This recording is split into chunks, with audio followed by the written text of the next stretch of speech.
Reflexão bíblica. Todos nós queremos ter uma vida vitoriosa. E é claro que uma vida vitoriosa não é uma vida feita só de vitórias. Uma vida vitoriosa é uma vida que nós também aprendemos a enfrentar derrotas e a superar as derrotas. Uma vida vitoriosa é uma vida, portanto, que, digamos, usando uma expressão popular, uma vida que no conjunto da obra ela alcança a sua finalidade.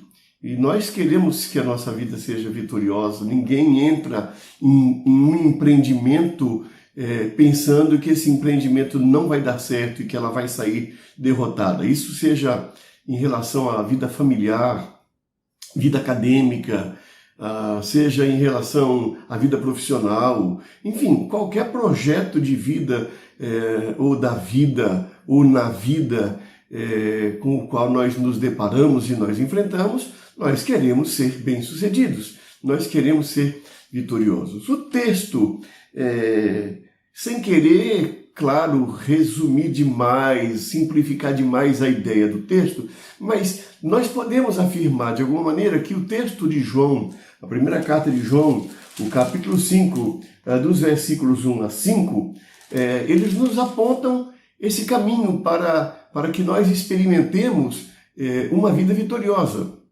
E a percepção que se tem fazendo a leitura desse texto, que não é só uma vida vitoriosa em termos individuais, o indivíduo vitorioso, mas uma vida vitoriosa é uma vida que vivida visando a vitória para todas as pessoas envolvidas.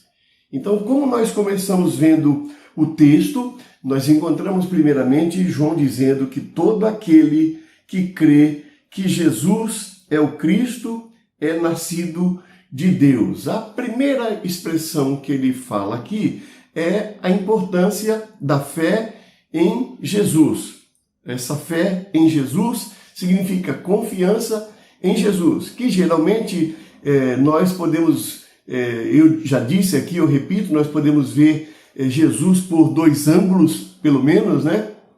Podemos ver a fé em Jesus como o Cristo, como o Cordeiro de Deus, aquele que foi sacrificado na cruz do Calvário, que derramou o seu sangue por nós. Toda essa linguagem é uma linguagem que envolve a simbologia da religiosidade hebraica, de sacrifícios de animais, de derramamentos de sangue. Nós encontramos toda essa linguagem envolvendo a pessoa de Jesus como o Cordeiro de Deus que tira o pecado do mundo e que, portanto, torna possível que a relação do ser humano com Deus seja reatada.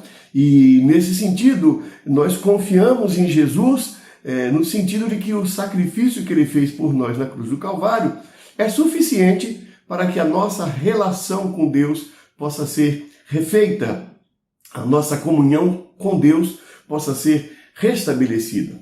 Mas também quando nós pensamos em crer em Jesus ou confiar em Jesus, nós também estamos pensando no sentido do ser humano. O ser humano que teve um perfil ético, o ser humano que teve um perfil psicológico, o ser humano que teve um perfil social, o ser humano que teve um perfil de relacionamentos interpessoais, que se tornou o paradigma para uma vida vitoriosa.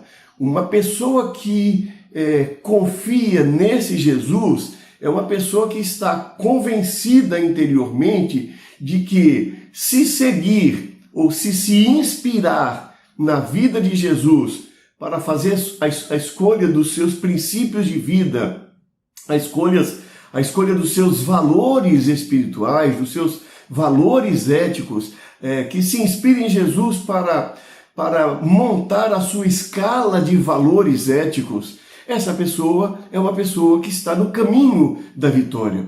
Portanto, a palavra Jesus aí, que envolve tanto a ideia do Cristo ressurreto, quanto a ideia do Jesus de Nazaré, essa confiança essa crença que não é uma crença num santo protetor, mas é a confiança em um ser humano, um ser divino humano que inspira a nossa vida, tanto possibilita a relação, a retomada de um relacionamento com Deus, mas inspira também a uma forma de viver que nos conduz a uma vida vitoriosa. Então a primeira expressão que o texto usa é: todo aquele que crê que Jesus é o Cristo é nascido de Deus. Então, essa pessoa que tem essa relação de confiança na pessoa de Jesus, com isso ela está demonstrando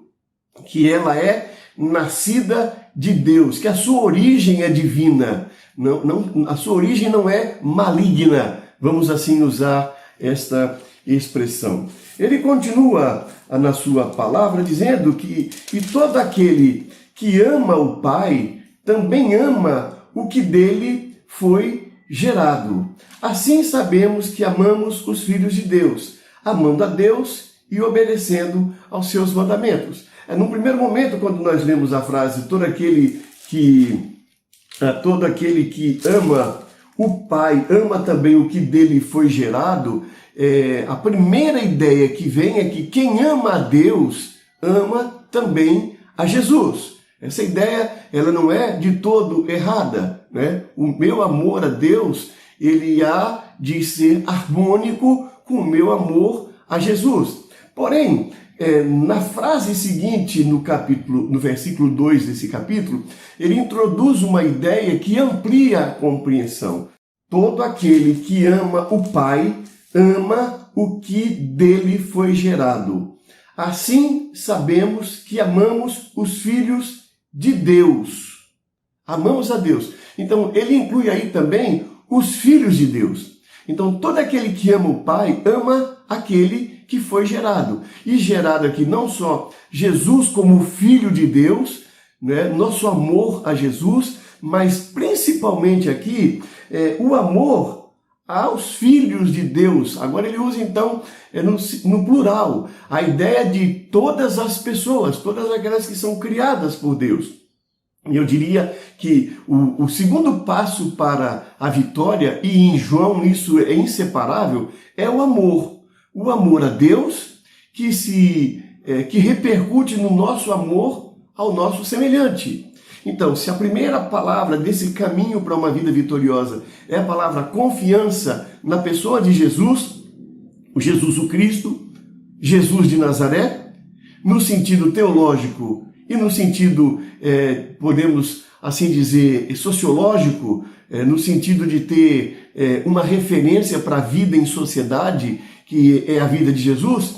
Então, o caminho para uma vida vitoriosa passa por essa confiança na pessoa de Jesus, mas passa, em segundo lugar, pelo nosso amor a Deus, que se desdobra naturalmente, inseparavelmente, em amor aos filhos de Deus, em amor à criação de Deus, nós poderíamos dizer de uma maneira mais ampliada. Então, é importante, a gente vai perceber que nessa carta de João, a palavra confiança em Jesus e a palavra amor a Deus e ao semelhante, essas palavras são inseparáveis. Nós vamos encontrar isso sendo bastante afirmado.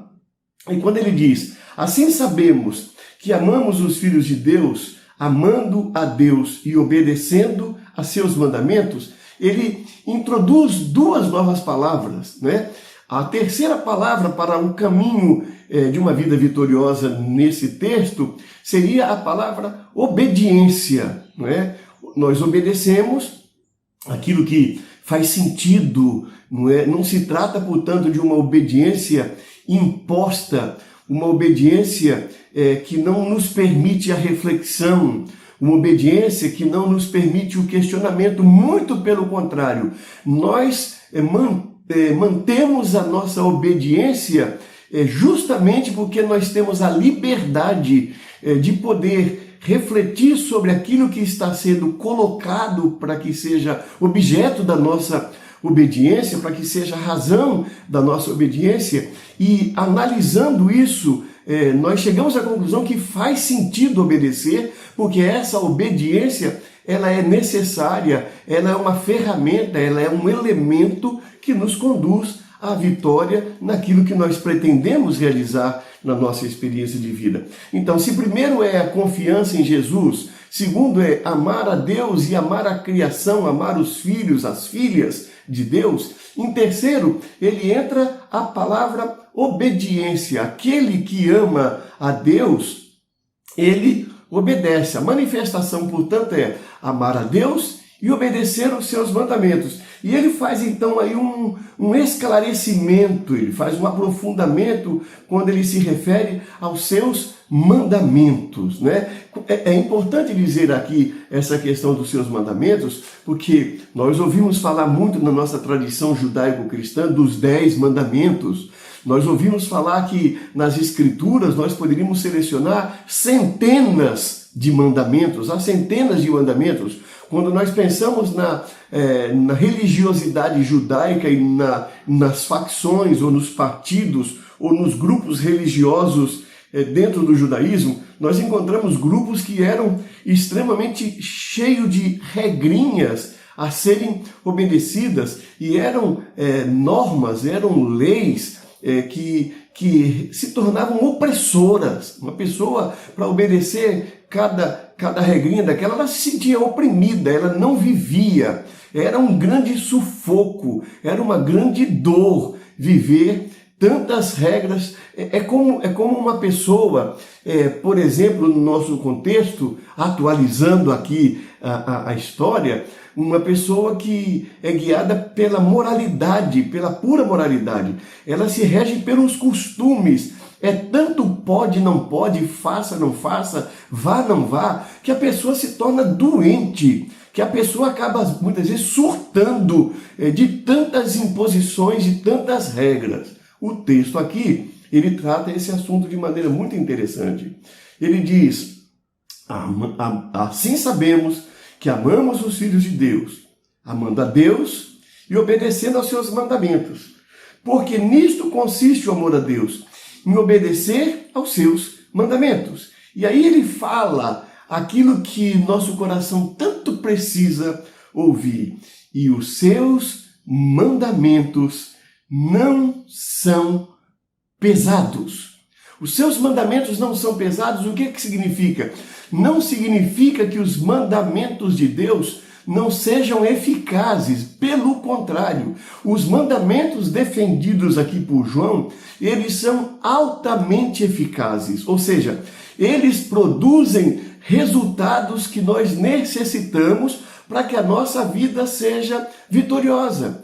Nós não precisamos muito mais e muito menos opressão para que a nossa vida seja vitoriosa. O que nós precisamos é uma obediência a esses mandamentos que ele diz que eles não são pesados. E quais são os mandamentos, né? Os mandamentos nós recapitulamos e voltamos, por exemplo, no capítulo 3.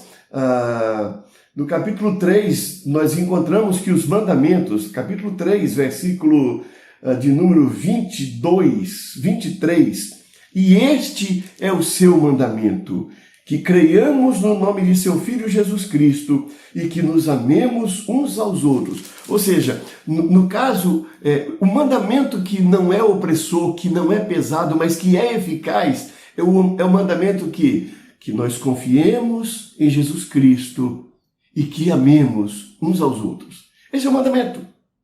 É algo que nos deixa livre. A confiança é uma escolha. Nós confiamos e Ele é digno da nossa confiança. E o amor, que nós manifestamos de diversas maneiras, o amor.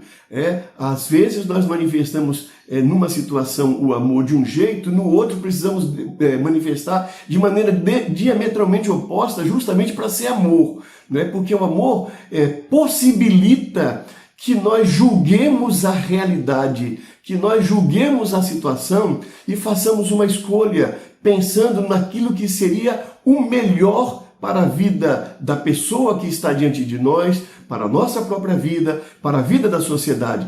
Então, nesse sentido, o amor, ele elimina essa necessidade de repetição de regrinhas, de moralismos, mas ele produz a liberdade, a consciência na pessoa que ama, a liberdade dela, e o senso crítico, não é liberdade, porque ela tem o senso crítico, ela pode analisar o contexto, ela pode analisar a situação e tomar uma decisão amorosa, dizendo, a minha manifestação de amor nesse caso será desta maneira. Isso não oprime, isso garante a nossa liberdade. Então é por isso que ele diz que os seus mandamentos não são pesados. O que é nascido de Deus vence o mundo. E esta é a vitória que vence o mundo, a nossa fé.